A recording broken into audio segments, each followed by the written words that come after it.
you've got to love this game. I love coaching, I love managing, I love dealing with players, I love helping players get better, and I love teams to improve and win matches. I mean, this is a club that doesn't need to fear anybody, and I hope he's get to Europe, and I hope it's a great end to the season, please. Do you regret both spells, Billy, or do you look back at it as part and parcel of football and life? What is it they regret? In my opinion, at the wrong place, wrong time, started to sing the great and famous "It Is What It Is" song. And I've got to say, Max, the Burnley situation and the Derby situation is probably the reason why I didn't go over and applaud the supporters, because I think they picked the wrong place at the wrong time. Billy, good to see you. It's been a while. A nice event in Nottingham coming up as well with former pros. It has been such a long time since you've not been in football and also in terms of doing media and stuff now. Why isn't the time to speak out and talk to us today and talk to many other media? Why now, Billy? Well, I think the time's right, Max. First of all, I'm delighted to be sitting here talking to you. I'm looking forward to chatting to you about all things football.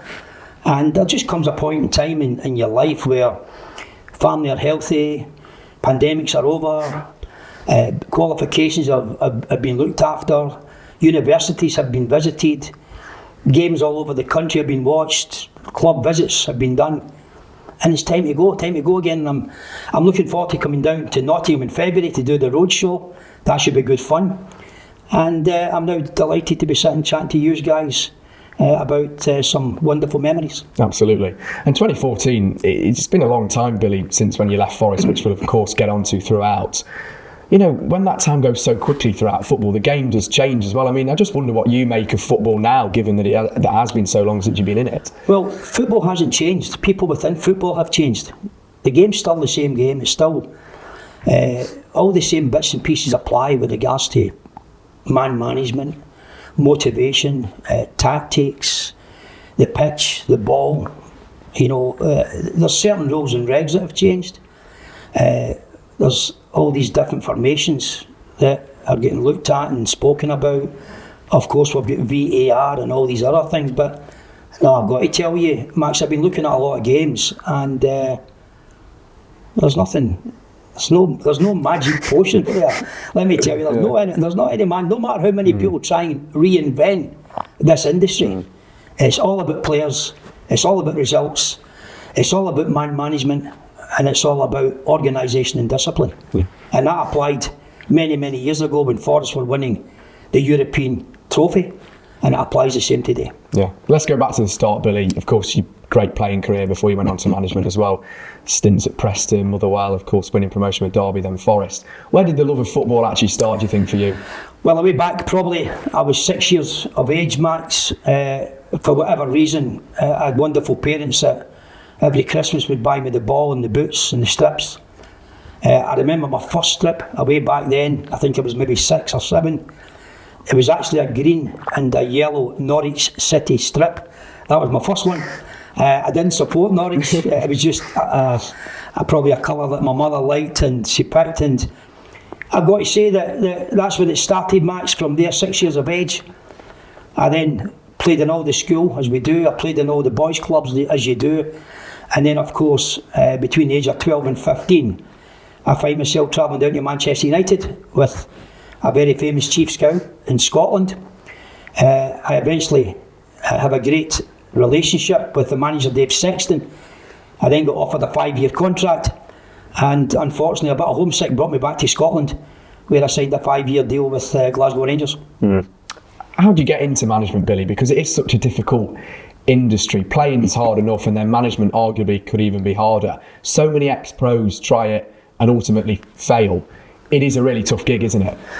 Well, I think how you get into it is, first of all, and I said this just recently on a podcast about working football, for example. How do you work? What happens in football? What's my advice to people? My advice to people is simple. You have to love this game. You have to love coaching. You have to love going to the courses. You have to be a big student of this industry. And that takes me back to my mid-20s. When I was playing as a professional player, I used to go out 2 or 3 times a week coaching all sorts of people, all sorts of ages, all sorts of levels, boys and girls, juniors, amateurs, you name it. I was out 2-3 times a week doing the coaching, and I've done that for a number of years, and then I got myself involved as a player with the professional under-15s at Motherwell, under-20s at Motherwell. From there I moved on and became the manager, and then of course the pathway that takes me through, Max, as I then become a caretaker manager, a first team coach, an assistant manager, and then of course manager. So the pathway that I've had has been a lot of experience, but the answer to your question is quite simple.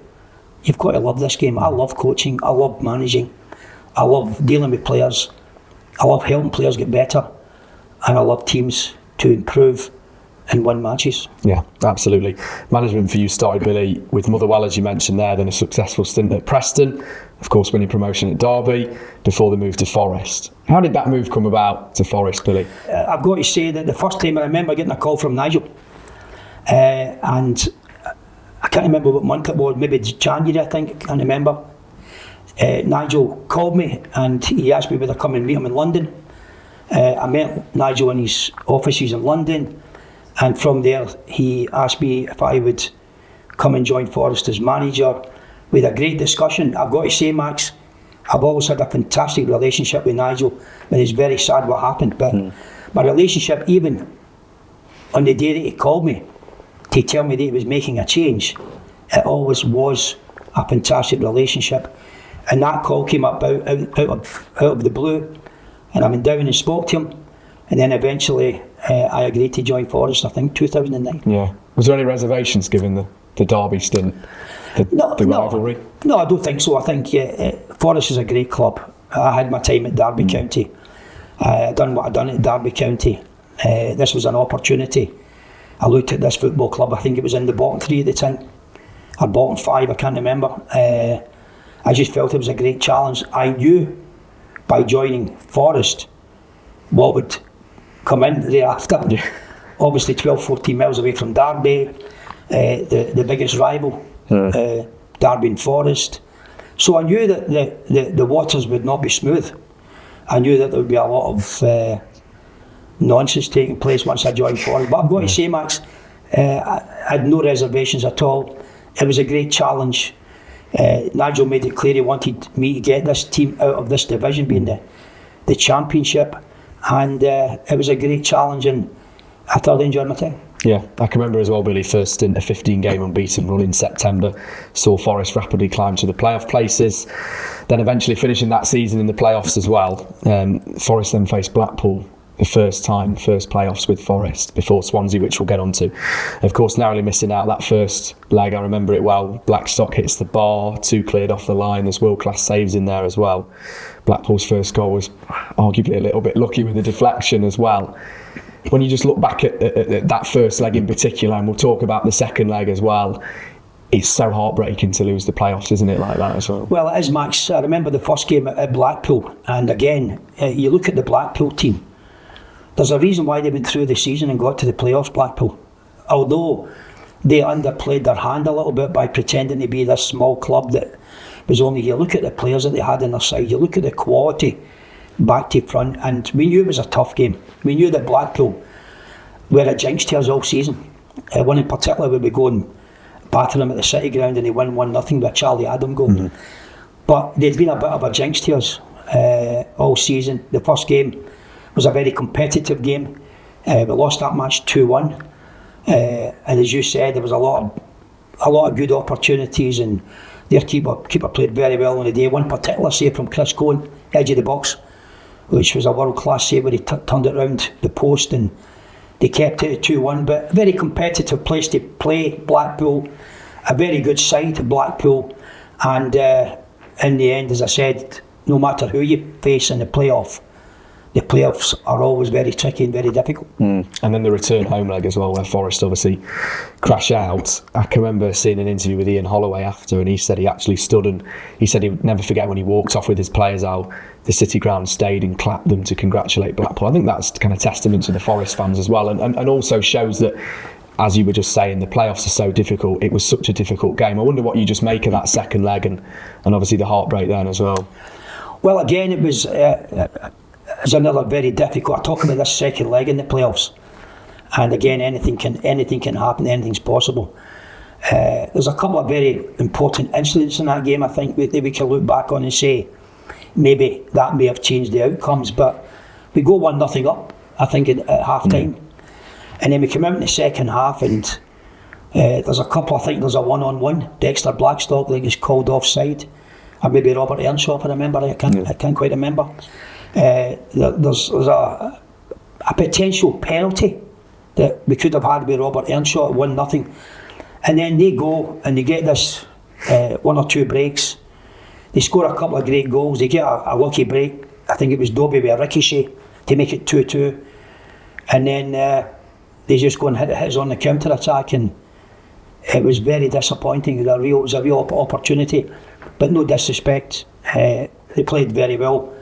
Blackpool, they've got obviously Vaughan, Charlie Adam, they've got Dobie, they've got so many good players on their side, and it was great credit to Ian Holloway and his Blackpool squad for what was a very good result. Don't forget, Max, I think before that game we were 20 undefeated and we hadn't lost a goal in 12 plus hours, over 12 plus hours.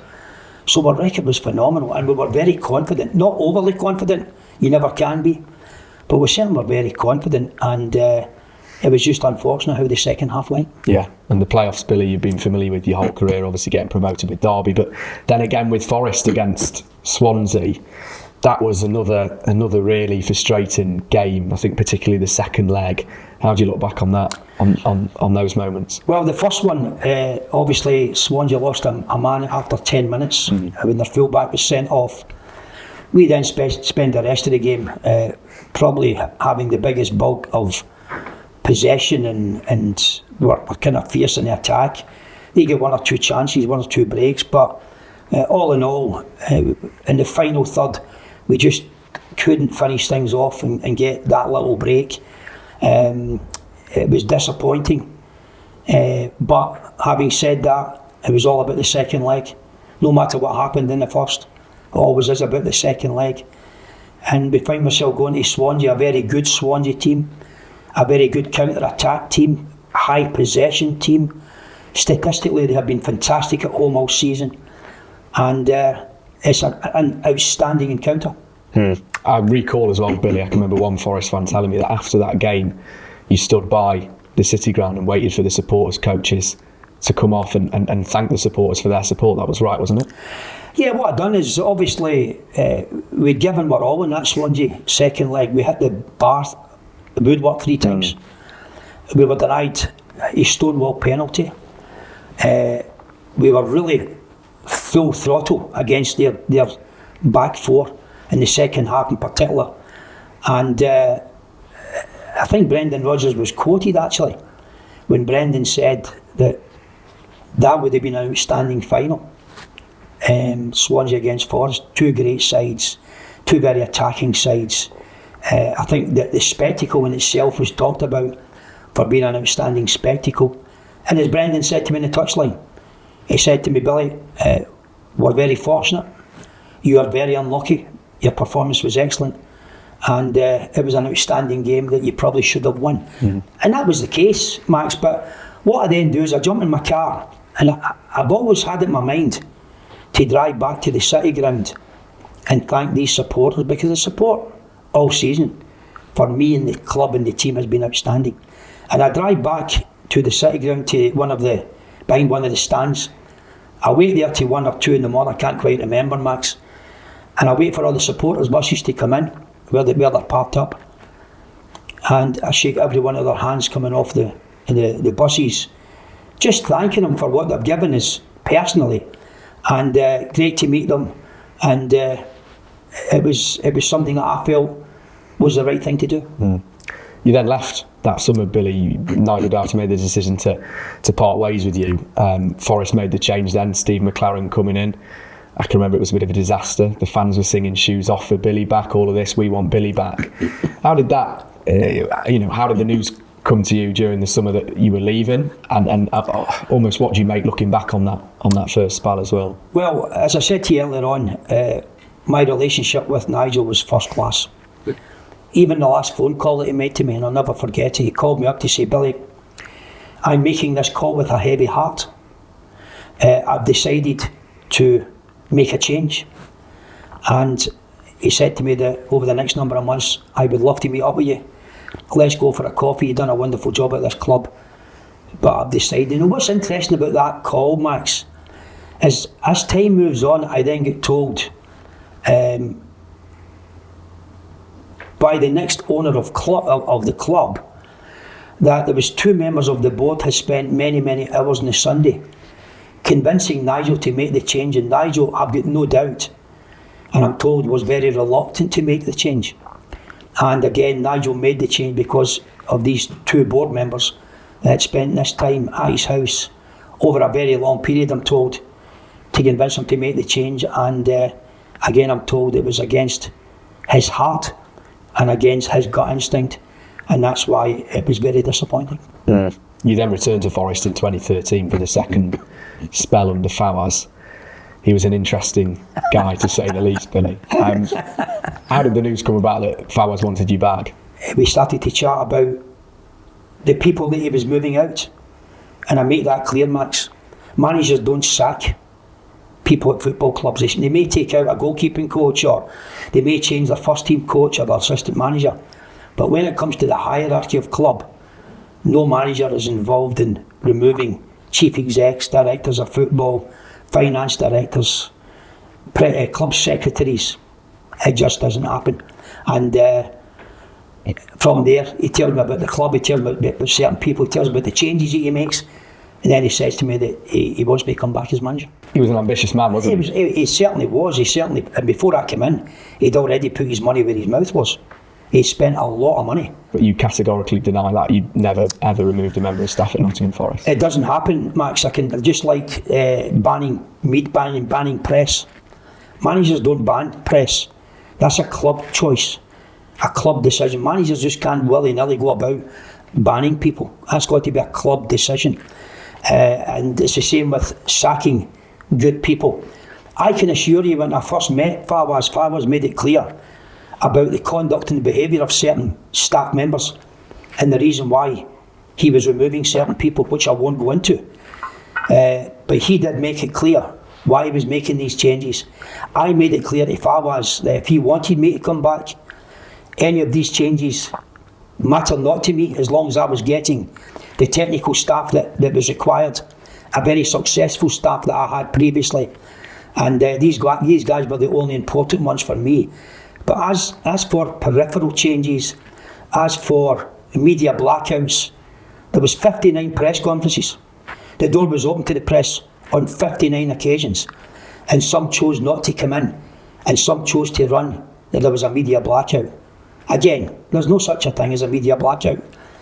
No such a thing as managers banning journalists, and there's certainly no such a thing as a manager.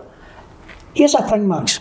If I had that much power at Forest, as they say, and I had the power to make all these changes, why was Rob Kelly kept at the club, and why did I have 2 number 2s?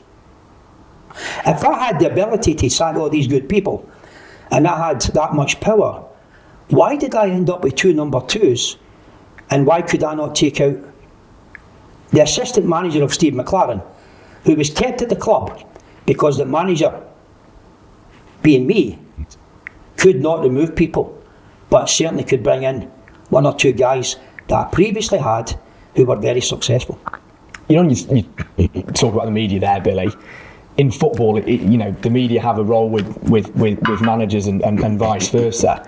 Do you wish that the relationship was slightly different? Do you wish it wasn't as tarnished as it was at the end of your spell? No, because they're meant to be impartial, and they're meant to be unbiased.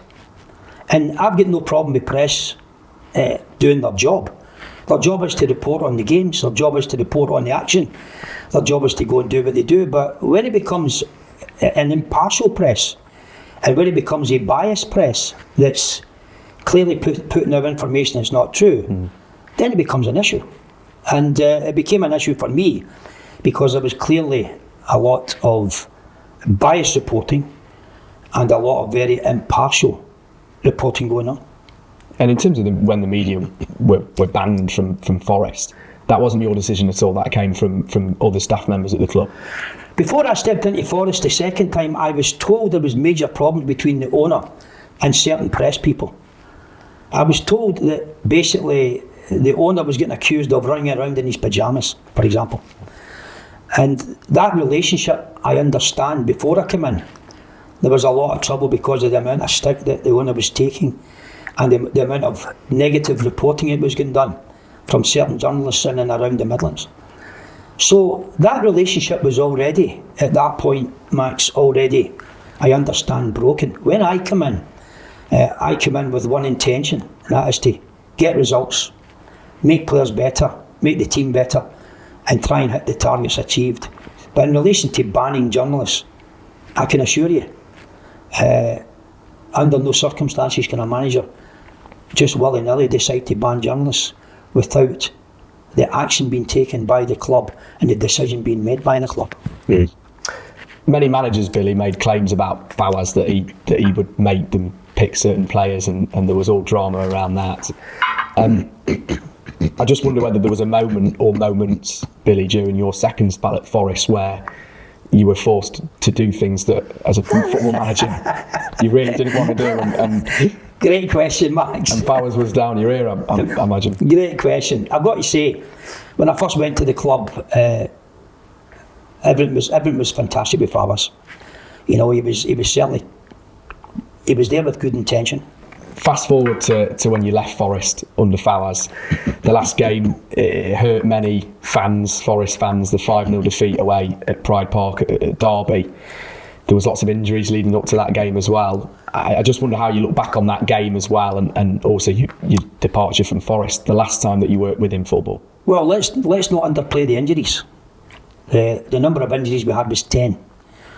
Out of those 10 injuries, I would probably say to you that at least 8 of them were first team starters. There was 2 very interesting pull-outs on the Tuesday and the Thursday. One with an ankle injury and another one that was ill. Very strange timing of these 2 players pulling out of this game. And that was added to the 8 players that was missing, and we had all sorts of backs and knees and fractures and really serious injuries to 10 players.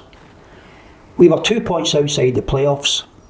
There was 9 games remaining, and where I think Fawaz got it wrong by listening to the wrong people is that statistically every single time that I have been left a full season with a club, I have got to the playoffs or the playoff final, and I've managed to bring in minimum 78 points. That game was hard to swallow because it was Derby. Don't get me wrong, Steve McLaren was very polite. Steve knew that he got Forest on a good day. He got Forest as weak as they could be, to such an extent that I had to play my coach, who was not a player at that team. He was not playing. Jonathan Green, he was actually a coach for the under-20s, I think it was, with Charlie McParland. And I had to play Jono in that game because of the injuries that we had. But again, I think there was a little bit of a lack of understanding from people. And I see at the minute all these top clubs in the Premier League moaning about players that are missing and how it's badly affecting Manchester City and it's badly affecting Tottenham Hotspur and it's badly affecting. But here we are with poor old Nottingham Forest in the Championship with 10 first team players missing starters, 9 games remaining and 2 points outside the playoff. Going to a Derby County that were lucky to get us on the day the way they did. And then of course a very disappointing Forest support, in my opinion, at the wrong place, wrong time, started to sing the great and famous "It Is What It Is" song. And I've got to say, Max, the Burnley situation and the Derby situation is probably the reason why I didn't go over and applaud the supporters, because I think they picked the wrong place at the wrong time under very difficult circumstances to do what they done. Can you understand why the Forest supporters? Absolutely, yeah, that? Definitely. I understand, that's their prerogative. As I said, I'm a big boy, I don't expect to get pats in the back every week.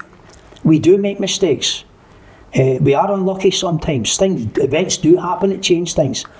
But at the same time too, as I said, I think there was a lack of understanding, a lack of appreciation for the circumstances. And I've got nothing but great respect for Forest supporters, still have to this day. Hence the reason why I'm here talking to you guys. I've got to say they gave me great memories. I had a wonderful relationship with them, and I've got great respect for them. Absolutely. That's the case. Fawaz then makes the change. You leave Billy, your last job in football. How did that conversation come about? And then just a few weeks later, an interesting conversation happened again with Fawaz. Talk to us about that. Well, it was very interesting because ultimately I was sacked for 3 different reasons, which I won't go into. And what was very strange, he sacked me in March, 23rd of March, I think it was, 2014. On the 26th of November 2015, I guess a call from Fawaz, and he asked me to come down to London Mayfair to speak to him. I fly down to London Mayfair. I get in there with his entourage. There's always a number of people around Fawaz. I get in there with Fawaz. And to be honest with you, up until the previous, or the last 3 or 4 months, we got on great. I mean, this guy was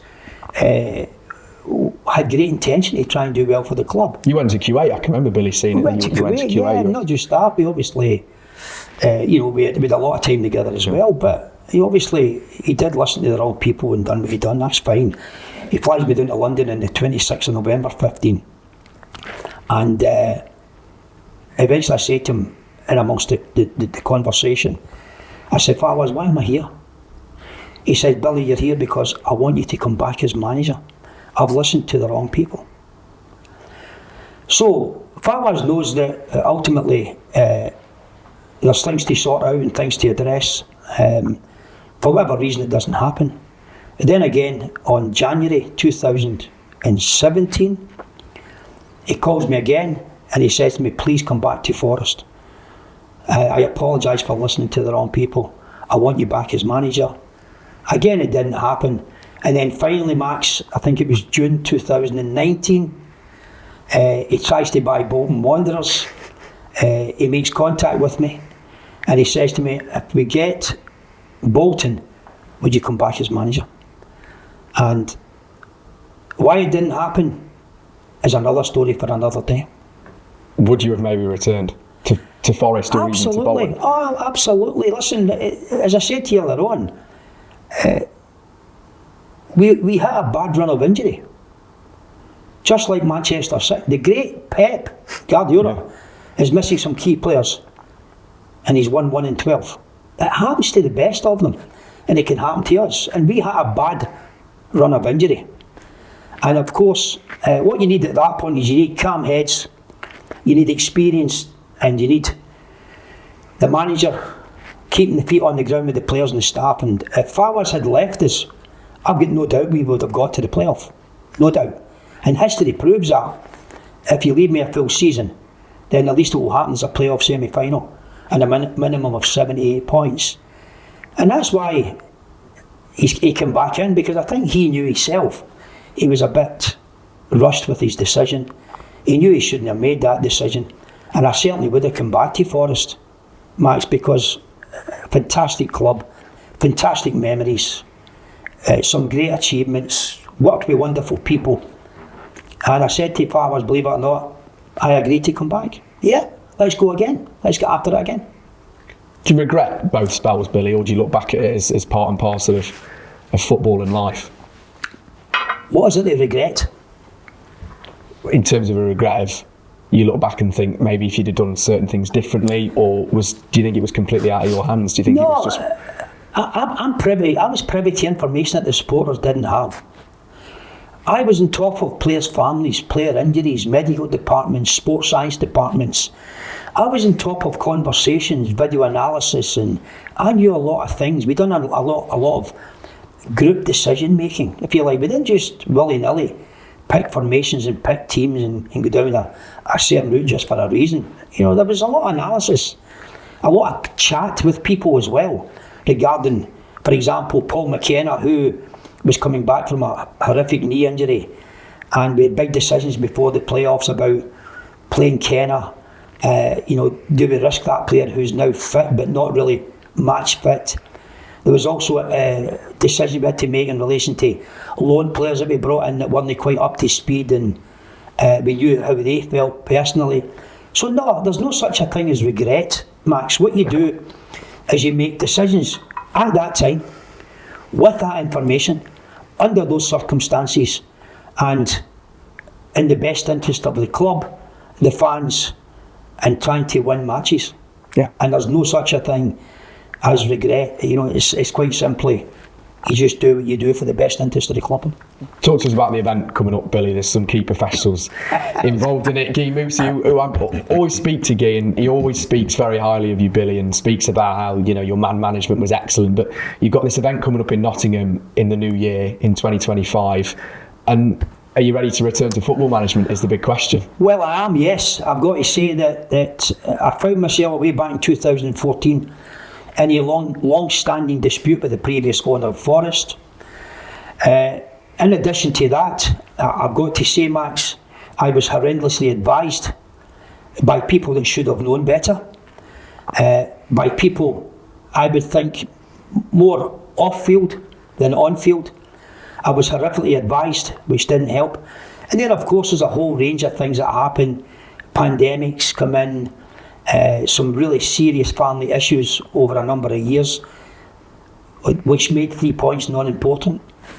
I decided then to build qualification, travel the world, visit clubs, go to university and do diplomas, lots and lots of continued personal development, watched a ton of games.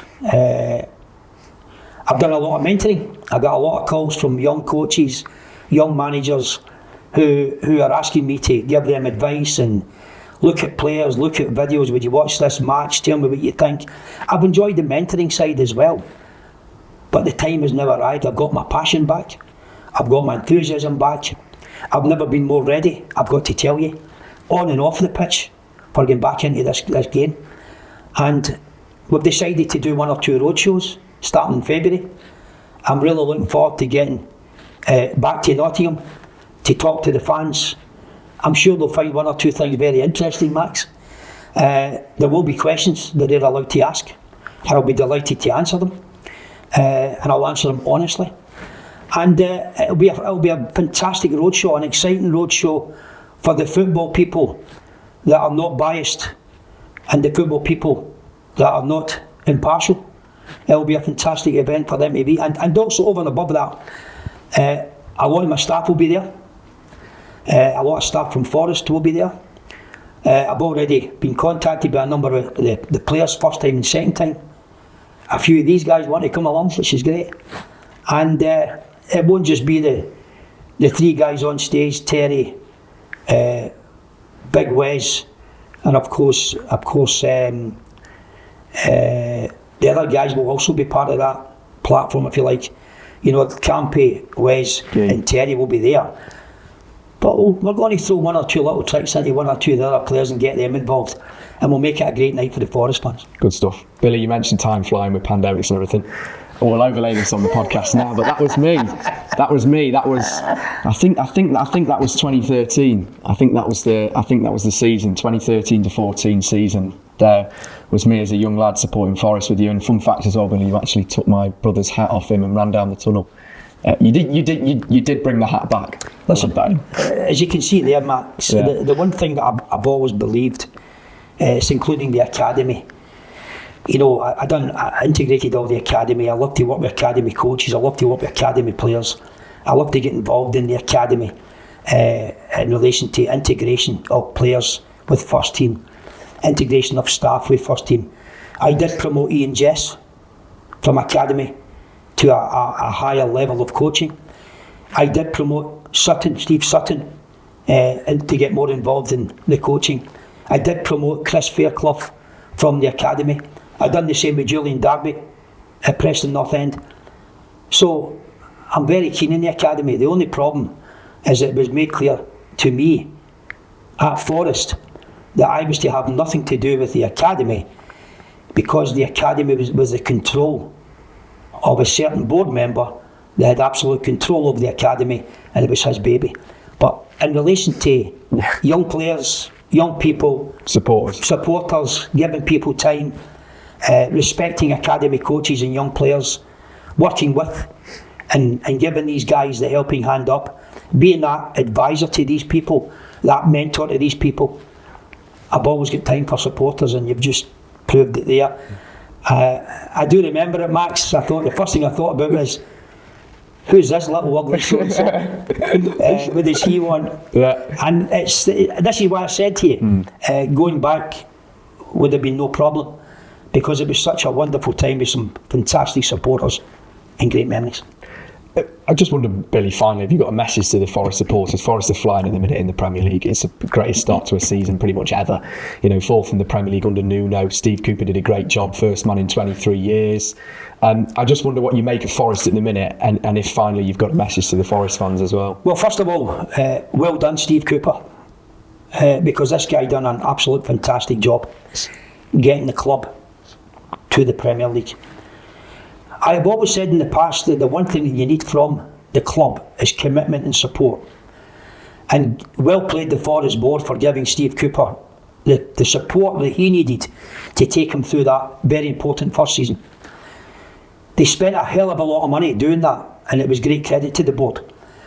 And of course, after that, with a huge spend on players, with great support to Steve, not only in relation to sticking by him when a lot were calling for his head, but also with the support that they gave him financially at that level which they require.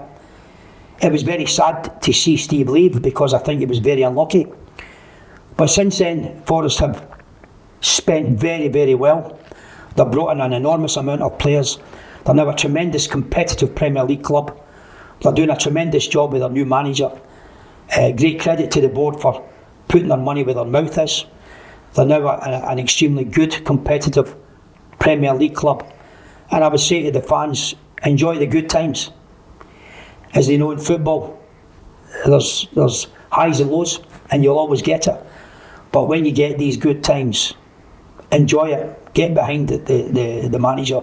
Get behind the players. You've got a wonderful striker that at the minutes, and Chris Woods has been outstanding with his goal return.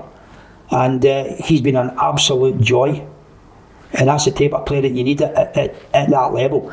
Although there's a lot of other good players in different positions, and they've got a very good squad, Forest. But certainly there's some key players at key moments, like Woods, that has single-handedly put this team into the top 5, top 4. And I wish them well. I've got great memories, a great love for the club and the fans. Guys, enjoy your time in the Premier League. It's a wonderful, wonderful experience for you. And I said to one of my friends who's a Forest supporter, he should already now book the European Cup tickets. Get the passport ready. Get the passport ready. Forest are going into Europe. Within 2 years they'll conquer Europe and win it. And they'll put Liverpool. I mean, even if you look at that match, you look at who he's beat this year. You beat Chelsea, maybe wins and draws, but Chelsea, Liverpool, Manchester United. I mean, this is a club that doesn't need to fear anybody, and you can see that with their performance.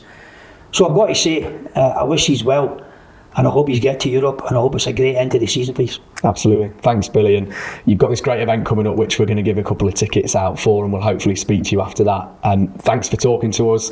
I know it's not easy. I know it's been quite a while since you've been in front of the camera and doing media, but great to have you back, and thanks for revealing all. Pleasure, Max. Thanks very much. Appreciate it. Thank you very much. Billy. Thank you.